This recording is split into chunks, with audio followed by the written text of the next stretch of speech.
The summer's over, and now we're back in school.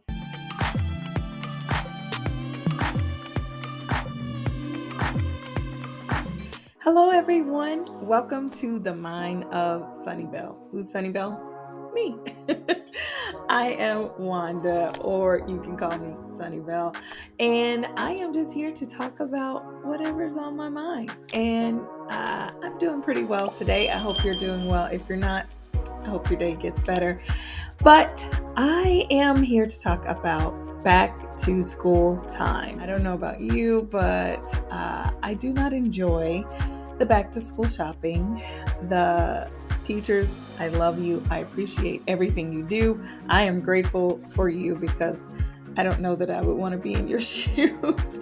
And you do a lot. But when it comes to the supply list, sometimes it feels like I'm looking for a needle in a haystack or I'm looking for a unicorn. And the problem is I'm looking for it with everyone else who was going to my kids' school at the same time.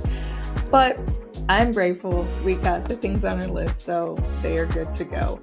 But I know this is also a time for some people, it can bring about anxiety, it can bring worry, or it could bring up issues from you when you were in school. So just, everybody, let's take a collective deep breath. We're going to get through this. This year, it's going to be okay. We're going to get through this. And I just wanted to say some things that I have found helpful with my children that kind of help me get through the year, and maybe you'll find them helpful too. So the first thing I do is I want to stay in contact with the teachers in the school as much as possible. So I sign up for every app, every reminder, every newsletter, everything they send out, I am on the list for it. I receive it because, let's be honest, your kids are going to forget or they just won't tell you some things that you need to know. And it's a great way to stay involved, and it helps my husband and I and my kids all know the same thing at the same time. And sometimes I remind them of things that they've forgotten. So sign up for whatever reminders they have. It's helpful. Use it. We are always on our phones or laptops or some device all day long. So it helps to have those digital helpers coming in throughout the year. I would also say if your children bring their lunch to school, and it's something I have to admit, I sometimes forget. I'll be honest, but make them prep as much as they can the night before. It's helpful. It will, help with the morning if they're kind of slow getting ready. And also you'll know ahead of time if you're out of things or you need to make a quick store run. So I found that helpful. And if your child isn't making their lunch yet, and they can, make them. It could be a learning experience. You can help them. This will be a great time for you to teach them how to do it themselves. And that'll take one thing off of you, and it'll teach them some responsibility too. So if you can, let them make it themselves. And if not, you can help them. But I would suggest prepping as much as you can. Things that don't have to be refrigerated, but things that you can prep ahead of time, do so. It'll save you in case you oversleep or you're just kind of slow in the morning. I've found that to be helpful. As I said, I'll be honest, I forget sometimes. My kids would be the first to tell you that, Mom, you didn't remind us. So I forget, but it's just a little helpful, something that I have used with my children. Another thing I would say is to use your meal times to catch up and have like a debrief of the day. And I know sometimes we get the one word answer. It was okay. It was fine. It was good. But, start asking questions. They might get annoyed, but it's a way to keep the conversation going. And it's a way for you to kind of stay connected with them and what they're doing at school when they're away from you all of those hours. I would say that I think I find out a lot when we're having our dinner time talks, and it's been very helpful I learn friends' names and teachers' names, and because I get them confused.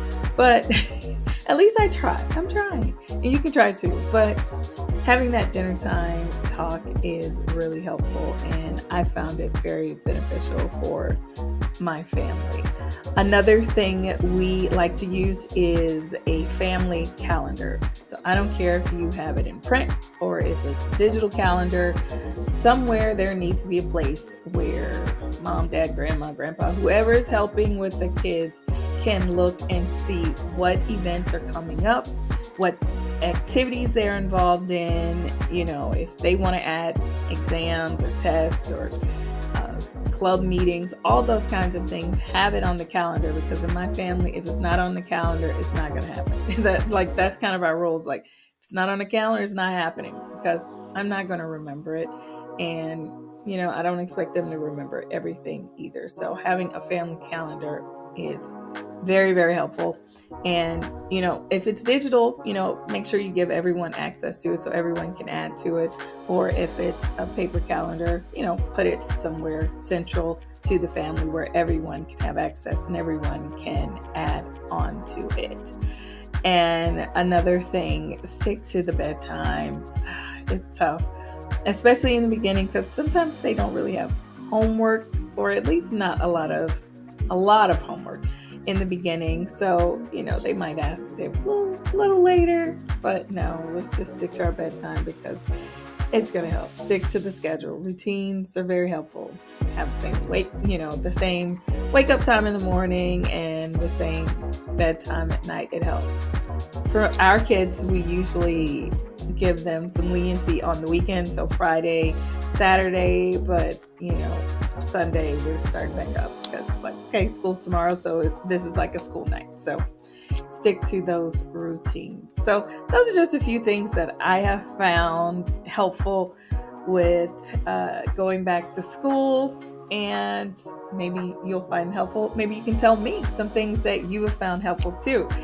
We're a community here. We're trying to help each other get through this. So I hope everyone has a great day. I hope school goes well for you and your little ones, or not so little ones. In my case, my children are taller than me, but you're not so little ones. And I hope everything goes well for you this school year.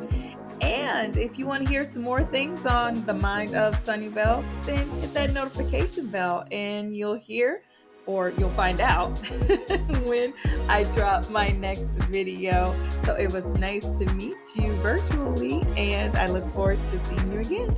Goodbye.